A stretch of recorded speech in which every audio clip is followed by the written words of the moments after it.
इस कहानी के सभी पात्र और घटनाएं काल्पनिक हैं, जिसका किसी भी व्यक्ति या घटना से कोई संबंध नहीं है। यदि किसी घटना के साथ इसकी समानता होती है, तो इसे मात्र एक संयोग कहा जाएगा।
दिगंत और अनंत तक गूंजायमान है।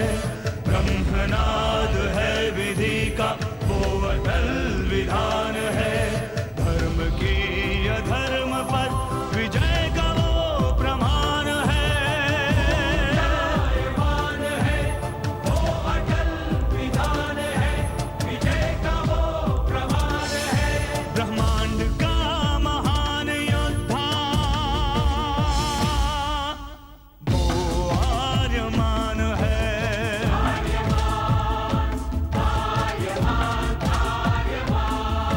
ब्रह्मांड का महान योद्धा वो आर्यमान है।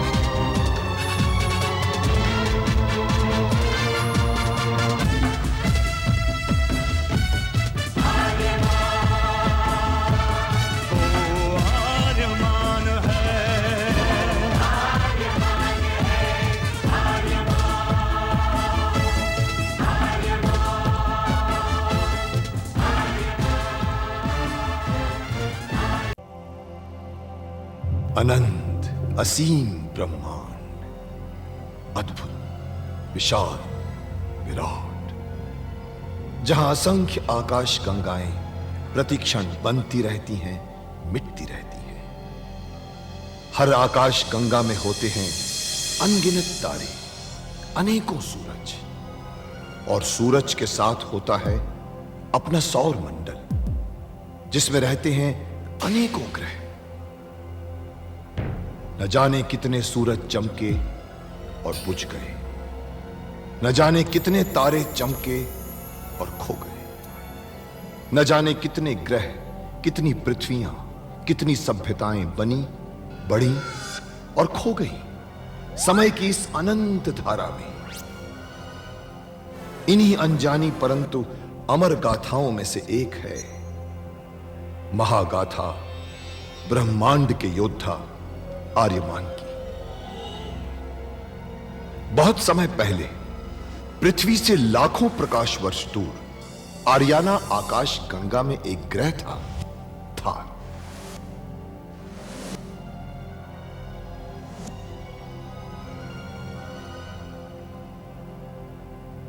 थार एक रेगिस्तान था, पानी की बूंद नहीं थी, फिर भी पूरे ब्रह्मांड के लिए मूल्यवान था थार, क्योंकि थार में थी ऐसी खाने जहां से दुर्लभ जीवनदायी पदार्थ निकलता था, जिसे थारस कहते थे। यह किसी भी ग्रह की जहरीली से जहरीली हवा को भी रासायनिक प्रक्रिया से प्राणवायु बना देता था, जीने के लायक बना देता था। कहावत थी, थारस जिसके वश में, पूरी आकाश गंगा उसके वश में।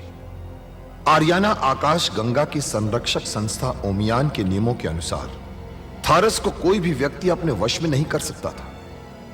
यहां तक कि थार ग्रह का राजा जारांत भी नहीं। राजा होते हुए भी जारांत अपना राज्य गणतंत्र प्रणाली से चलाता था। खानों से निकलने वाले थारस का 25% भाग ही थार ग्रह के हिस्से में आता था। बाकी का हिस्सा ओसेक अंतरिक्ष संगठन में चला जाता था।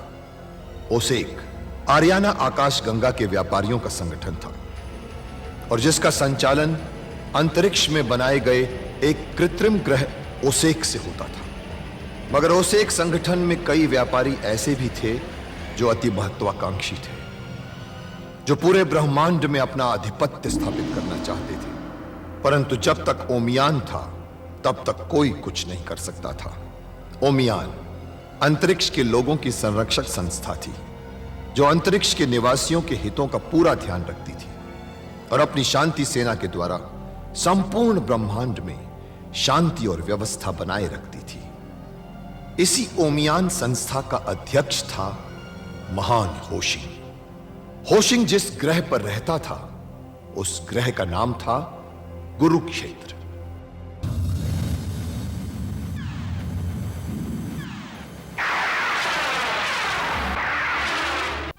ये है मेरा योद्धा।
तुम लड़की?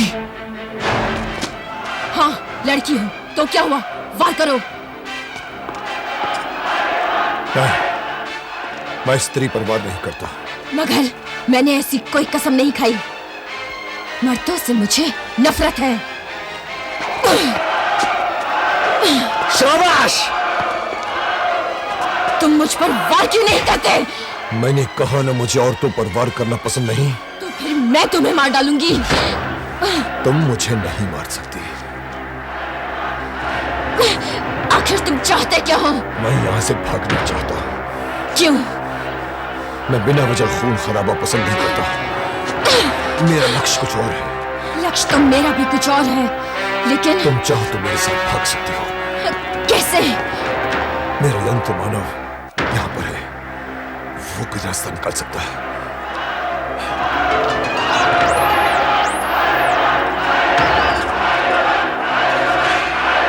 अरे अंधेरा हो गया।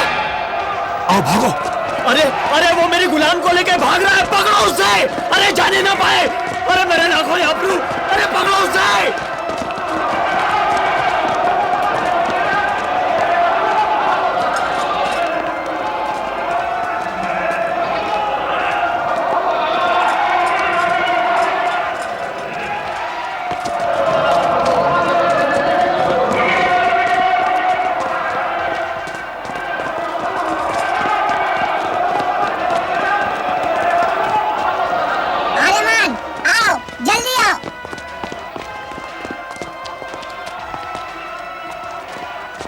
बैठो। याम्बू, याम्बू वो मेरी लाखों के गुलाम को लेके भाग रहा है, पकड़ उसको।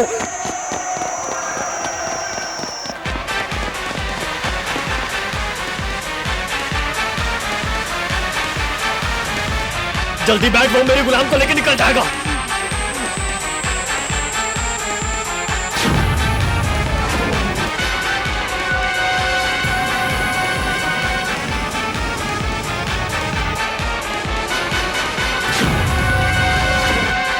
मुझे किसी भी कीमत पे मेरे गुलाम चाहिए। लगा निशाना, मार गोली, मार।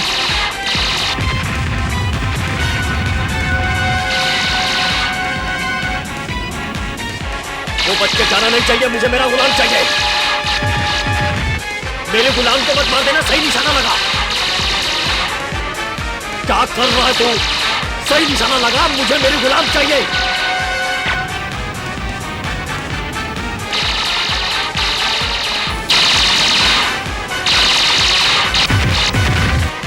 मार, मार तू,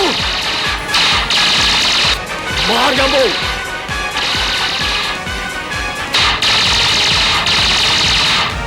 तो वो पीछे वालों पर हमला करो।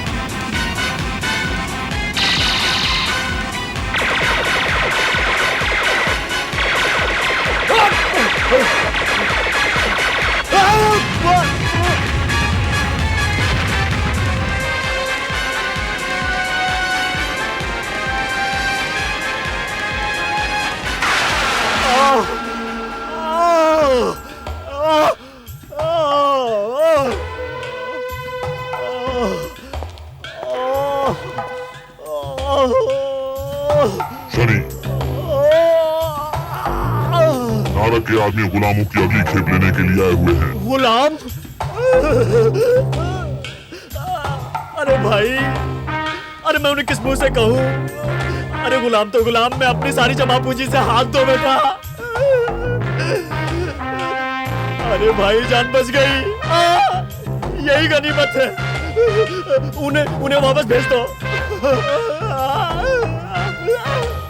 नारक नाराज हो जाएगा शनि, और नारक को नाराज करना तुम्हारी सेहत के लिए बिल्कुल ठीक नहीं है। तुम ठीक कहते हो मेरे भाई। मेरी सेहत का ये हाल आर्यमान कर ही चुका है, बाकी नहीं सही कसर नारक पूरी कर देगा। उसको बुलाओ, उसके आदमी को बुलाओ। अरे मुंह क्या देख रहे हो? बुलाओ, जाओ।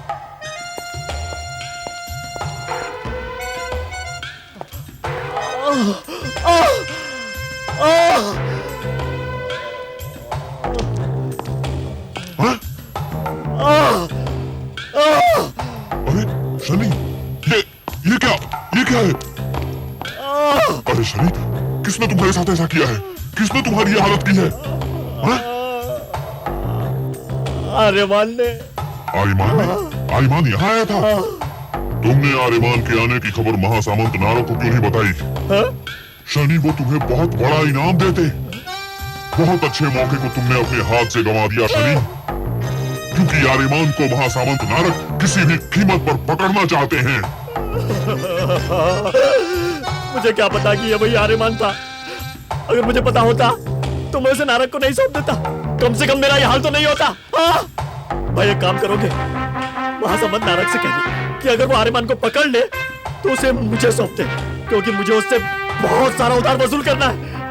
अरे शनि, वो सब तो ठीक है, परंतु आर्यमान गया किस दिशा में? दक्षिण दिशा में। दक्षिण दिशा में?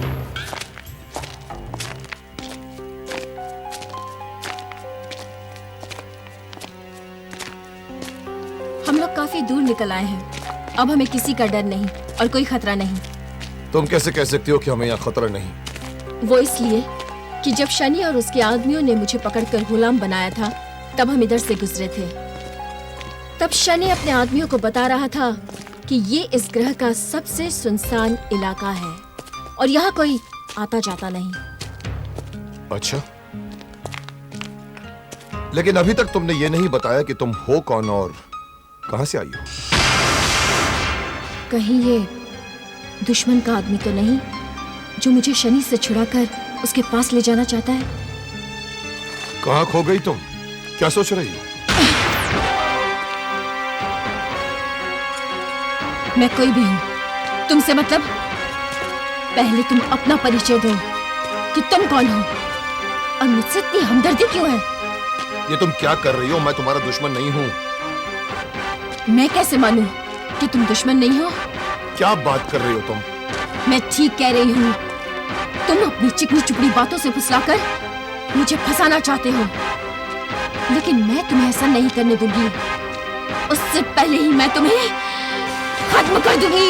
ये तुम क्या कर रही हो? तुम जैसों को सबक सिखाने के लिए जो ठीक है। जो तुम सोच रही हो वो मैं नहीं हूँ। और जो तुम हो मैं अच्छी तरह समझ चुकी हूँ।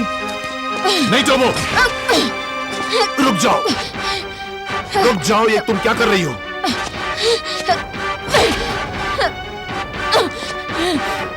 रुक जाओ,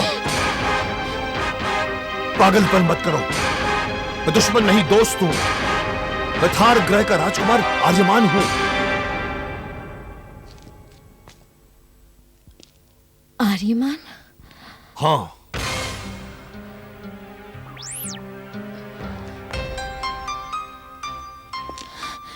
तुम्हारी माँ का नाम? रासा। तुम्हारे पिता का नाम? जारांत। तुम्हारी शिक्षा कहाँ हुई? कुरुक्षेत्र में।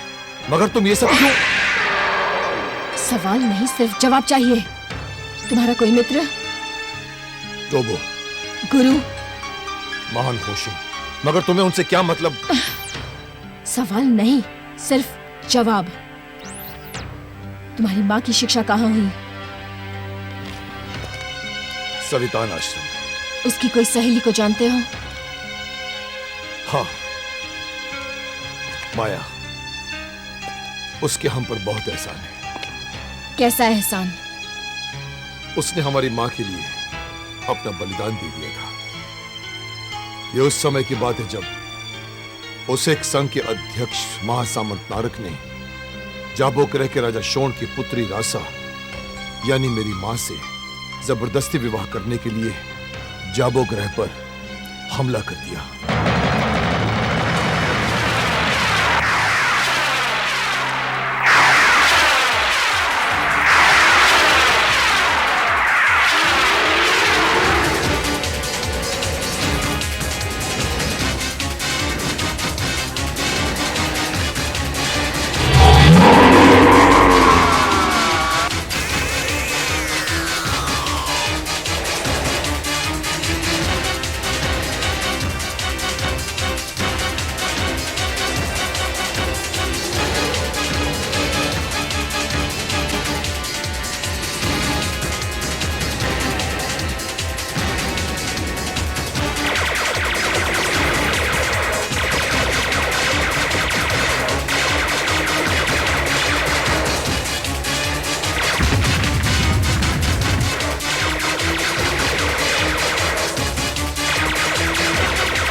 महाराज शोण को खबर कर दो, हम हारने की स्थिति में हैं।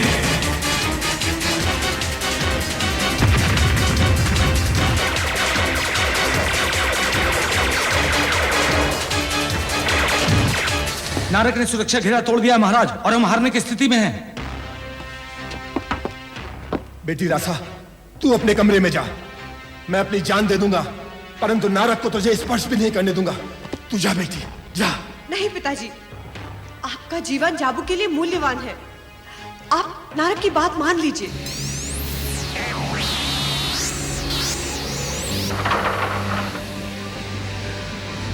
महाराज, महाराज नारक ने अंतिम चेतावनी भेजी है। समर्पण या जाबू का सर्वनाश। सेनापति, आप नारक को संदेश भेज दीजिए। मैं तैयार हूं।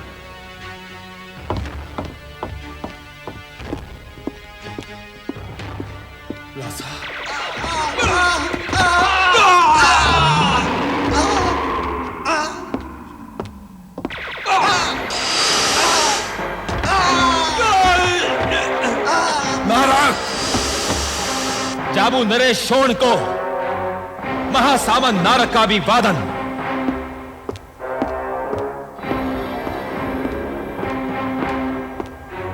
नारक, ये अन्याय है। मैं ओमियान में जाऊंगा, उनसे प्रार्थना करूंगा, वे अवश्य मेरी सहायता करेंगे।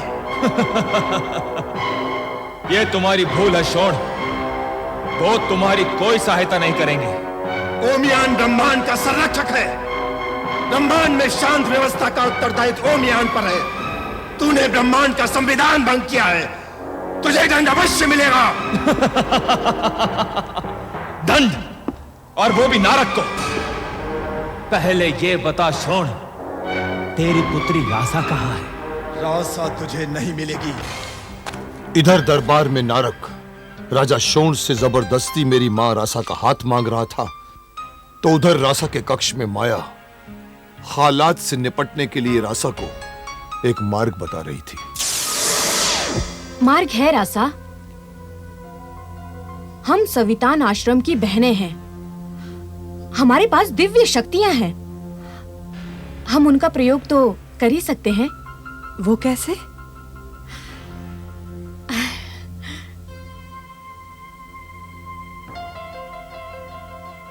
रासा तुझे नहीं मिलेगी। कैसे नहीं मिलेगी? मैं उसे ब्रह्मांड के किसी भी कोने से खोज निकालूंगा। इसकी कोई आवश्यकता नहीं है नारक, मैं यहां हूं। ये हुई ना बात।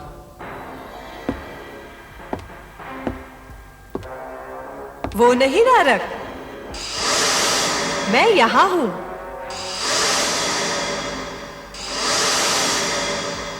झूठ। मैं यहां हूं। मैं यहां हूं। और मैं यहां हूं। वो भी नहीं, मैं यहां हूं। अरे वो नहीं, मैं इधर हूं। एक नहीं, दो नहीं, सात सात रासाएं।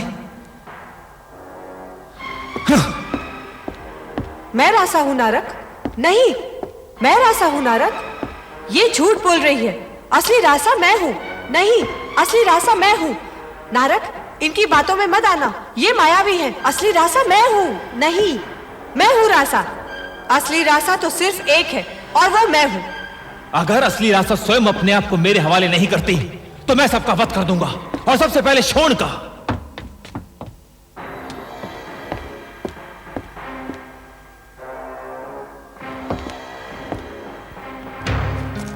जब असली रासा को सामने लाने के लिए नारक ने राजा शोण को मारने की धमकी दी, तो माया नकली रासा बनकर सामने आई। ठहरो, मैं तुम्हारे साथ चलने के लिए तैयार हूं। नहीं, हमें तुमसे यही आशा थी रासा। नहीं बेटी, मेरे जीते जी तुम्हें कोई हाथ भी नहीं लगा सकता। मुझ पर विश्वास कीजिए, मेरी बात मान लीजिए पिताजी। मैं अपने पिता का और सहेलियों का वध होते नहीं देख सकती। रासा, चलो नारक।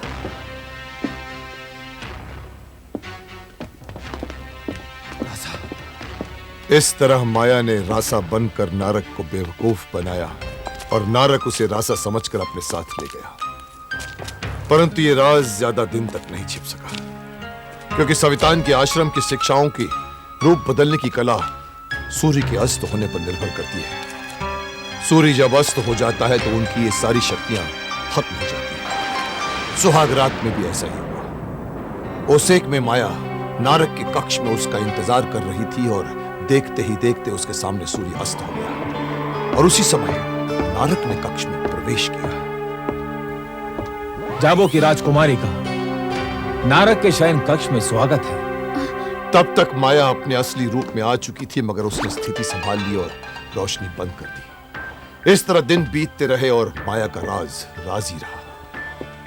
मगर एक दिन जब नारक को यह पता चला कि रासा जिस पुत्र को जन्म देने वाली है वही उसकी मौत का कारण बनेगा, वो आग बबूला हो उठा और रासा को मारने के लिए उसके कक्ष में पहुंचा।